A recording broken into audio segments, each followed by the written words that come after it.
குருச்சேத்திர போர்க்கள காட்சிகள். 18 நாள் நடந்த குருசேத்திர போர் மகாபாரதத்தில் பீஷ்ம பர்வம், துரோண பர்வம், கர்ண பர்வம், சல்லிய பர்வம் மற்றும் சௌப்திக பர்வம் எனும் 5 பர்வங்களில் விளக்கப்படுகிறது.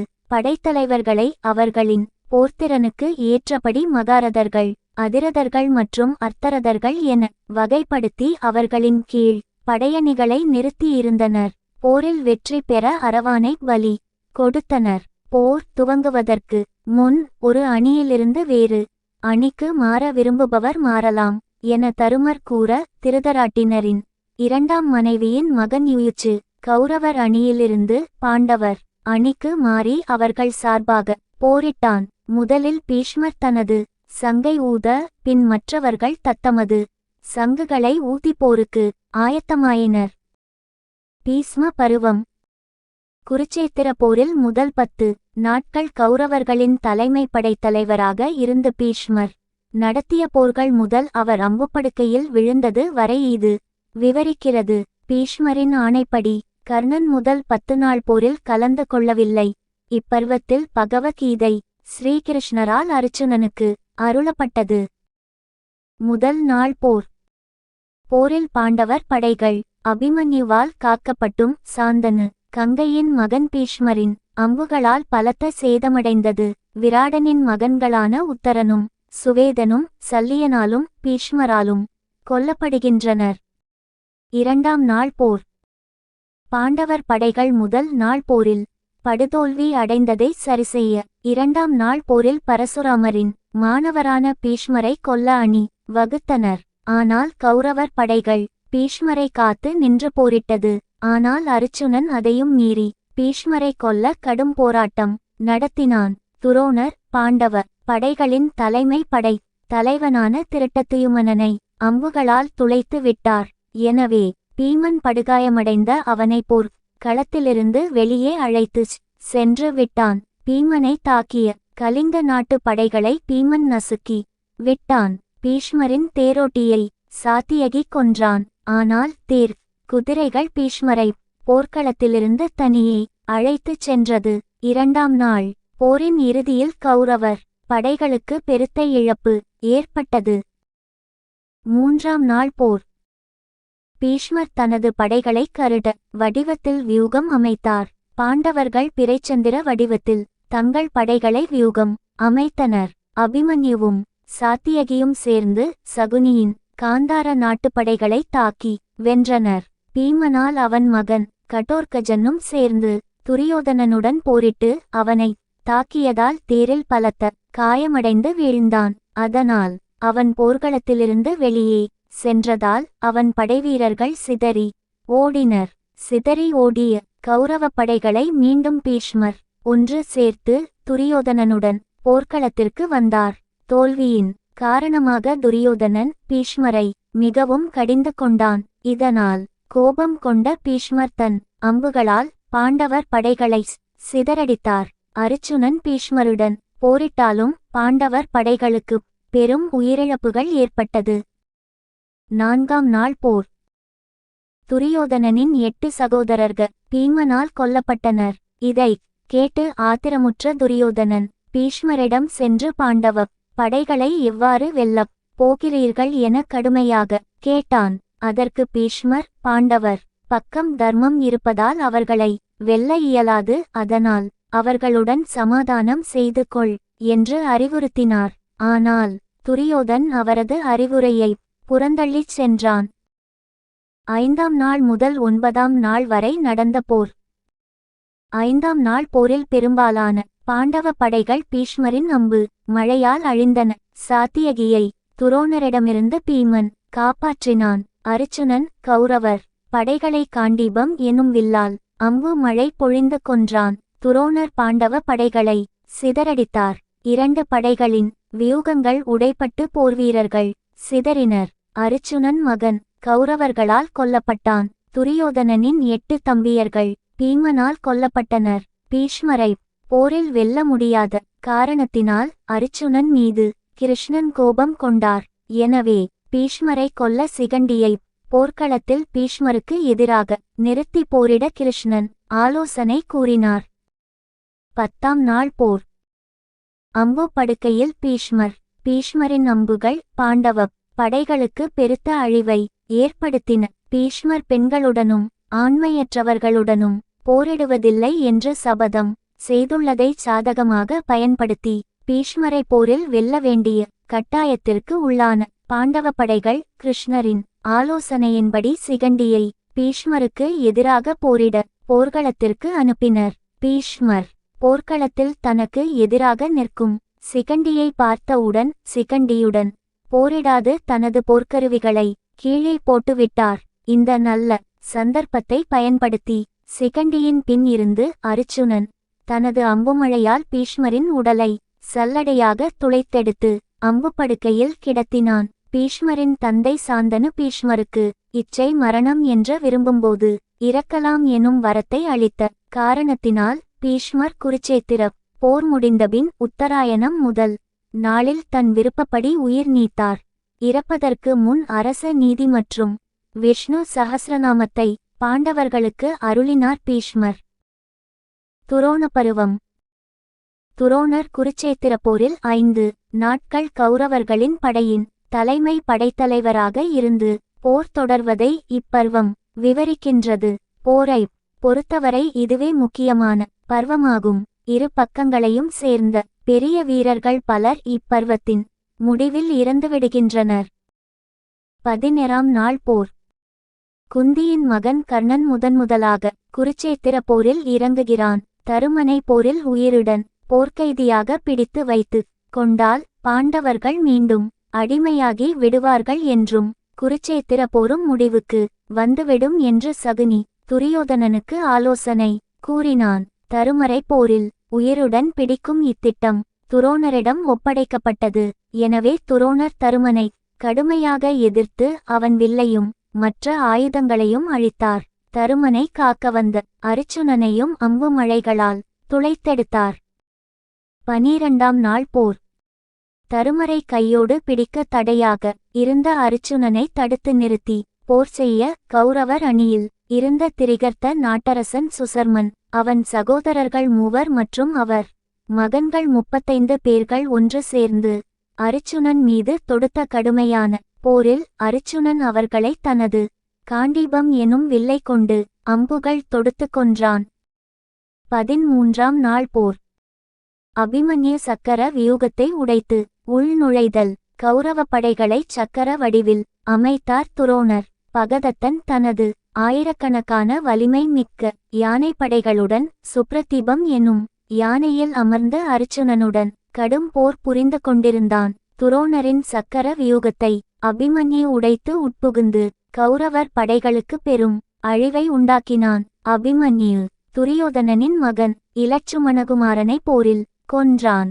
எனவே ஆத்திரமுற்ற துரியோதனன் அபிமன்யுவை கொல்ல தனது படைத்தலைவர்களுக்கு ஆணையிட்டான். அதன்படி ஜெயத்திரதன் கர்ணன் துச்சாதனன் போன்ற கௌரவ படைத்தலைவர்கள் ஒரே நேரத்தில் அபிமன்யுவைச் சுற்றி வளைத்து கடும் தாக்குதல் தொடுத்து கொன்றனர். அபிமன்யுவின் மரணத்திற்கு காரணமான ஜெயத்திரதனை அடுத்த நாள் போரில் சூரியன் மறைவதற்குள் கொல்வேன் என்றும் அவ்வாறு ஜெயத்திரதனை கொல்ல இயலவில்லை எனில் தீக்குளித்து இறப்பேன் என அருச்சுனன் சபதம் எடுத்தான்.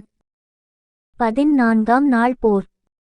அருச்சுனனின் கடும் தாக்குதலிருந்து ஜெயத்திரதனை பாதுகாக்க ஒரு அக்ரோனி படையணியை 1,09,350 படைகள் துரியோதனன் நிறுத்தி வைத்தான். அருச்சுனன் தன்னை எதிர்த்த பலம் மிக்க கௌரவப் படைத்தலைவர்களுடன் போராடிக் கொண்டே ஜெயத்திரதன் இருக்கும் இடம் அடைந்து கிருஷ்ணரின் உதவியுடன் கதிரவன் மறையும் சிறிது நேரத்திற்கு முன்னரே அவனை தனது கூறிய அம்புகளால் கொன்று தனது சபதத்தை நிறைவேற்றிக் கொண்டான். கர்ணன் கடோர்கஜனை கொல்தல். 14ஆம் நாள் போர் இரவிலும் தொடர்ந்தது. பீமனின் மகன் கடோர்கஜன் இரவு போரில் இலட்சக்கணக்கான கௌரவப் படைகளை அழித்தான். கடோர்கஜனின் தாக்குதலிருந்து கௌரவ படைகளை காக்க கர்ணன் தனக்கு இந்திரன் வழங்கிய சக்தி ஆயுதத்தை கடோர்கஜன் மீது ஏவி கொன்றான். 15ஆம் நாள் போர். துரோணர் பாஞ்சால நாட்டரசன் துருபதன் மற்றும் விராட நாட்டரசன் விராடன் ஆகியவர்களை போரில் கொன்றார். துரோணரை தந்திரமாக கொல்ல முடியுமே தவிர அவருடன் போரிட்டு கொல்ல முடியாது என்று உணர்ந்த கிருஷ்ணர் துரோணர் தன் மகன் அசுவத்தாமன் மீது கொண்டுள்ள அளவு கடந்த பாசத்தை மனதில் கொண்டு பீமனை கூப்பிட்டு அசுவத்தாமன் என்ற பெயருடைய யானையை கொல்ல என ஆணையிட்டார். பீமனும் அவ்வாறே அசுவத்தாமன் எனும் பெயருடைய ஒரு யானையை கொன்றான். கிருஷ்ணர் பின் தருமனிடம் துரோணரின் முன் சென்று அசுவத்தாமன் கொல்லப்பட்டது என்று கூறுமாறு ஆலோசனை கூறினார். முதலில் இதை மறுத்த தருமன் பின் ஏற்றுக்கொண்டு துரோணர் முன் தனது தேரை நிறுத்தி அசுவத்தாமன் யானை போரில் இறந்தது விட்டது எனக் கூவினார். ஆனால் யானை என்ற வார்த்தையை மட்டும் தருமர் மிக மெதுவாக கூறியதை துரோணர் கேட்கவில்லை. அசுவத்தாமன் போரில் இறந்து விட்டான் என்பதை தருமர் மூலம் தவறாக அறிந்த துரோணர் துக்க மேலிட்டால் தனது கை வில்லை கீழே போட்டுவிட்டு தேரில் அமர்ந்த புத்திர சோகத்தால் புலம்பிக் கொண்டிருந்தார். அந்நேரத்தில் திருட்டத்துயும்னன் துரோணரை கொன்றான். 15ஆம் நாள் போரின் இறுதியில் துரியோதனனின் தம்பிமார்களில் துச்சாதனன் தவிர 98 பேர்கள் பீமனால் கொல்லப்பட்டிருந்தனர். 15ஆம் நாள் போரின் இரவில் குந்தி கர்ணனை இரகசியமாகச் சந்தித்து அருச்சுனனை தவிர மற்ற பாண்டவர்கள் மீது அம்புகள் செலுத்துவதில்லை என்றும் நாகபாணத்தை அருச்சுனன் மீது ஒரு முறைக்கு மேல் செலுத்துவதில்லை என்றும் 2 வரங்களை கேட்டுப் பெற்றாள். 16ஆம் நாள் போர். துரோணரின் மறைவுக்கு பின் 16ஆம் போரில் கௌரவர்களின் தலைமை படைத்தலைவராக கர்ணன் நியமிக்கப்பட்டான். கர்ணனின் தேரை சல்லியன் ஓட்டினார். கர்ணன் போரில் இலட்சக்கணக்கான பாண்டவ படைகளை கொன்றான். பாண்டவ படைகளை காக்க பல படைத்தலைவர்கள் கர்ணனைச் சுற்றி வளைத்து கடுமையாக தாக்கினார்கள். ஆனால் கர்ணன் அவர்களை திருப்பித் தாக்கி போர்க்களத்திலிருந்து ஓட விரட்டி அடித்தான். பின் அருச்சுனன் தனது கூர்மையான அம்புகளால் கர்ணனின் தாக்குதலை தடுத்து நிறுத்தினான். பீமன் துச்சாதனனின் நெஞ்சை பிளந்து குருதி குடிக்கும் காட்சி. அதே நாளில் கதாயுத போரில் பீமன் துச்சாதனனின் வலது கையை முறித்து நெஞ்சை பிளந்து குருதியை குடித்து பின் அவன் நெஞ்சத்து குருதியை கையில் ஏந்தி திரௌபதியின் முடிக்காத முடியில் தோய்த்து திரௌபதியின் சபதத்தை நிறைவேற்றினான். தன் தம்பிமார்கள் பலரை பீமன் கதாயுதத்தால் அடித்துக் கொன்ற போதிலும் துச்சாதனனின் கோரமரணத்தை நினைத்து புலம்பித் தவித்தான் துரியோதனன். 17ஆம் நாள் போர். கர்ணன் அருச்சுனன் போர். கர்ணன் தருமரையும் சகாதேவனையும் போரில் வென்றாலும் தன் தாய் குந்திக்கு வழங்கிய வரத்தின்படி கொல்லாமல் விட்டுவிட்டான்.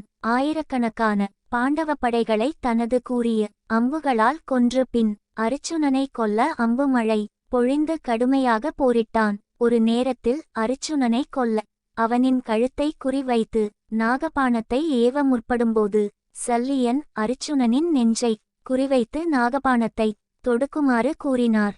ஆனால் சல்லியனின் ஆலோசனையை ஏற்காத கர்ணன் அருச்சுனனின் கழுத்துக்கு குறிவைத்து நாகபாணத்தை ஏவினான்.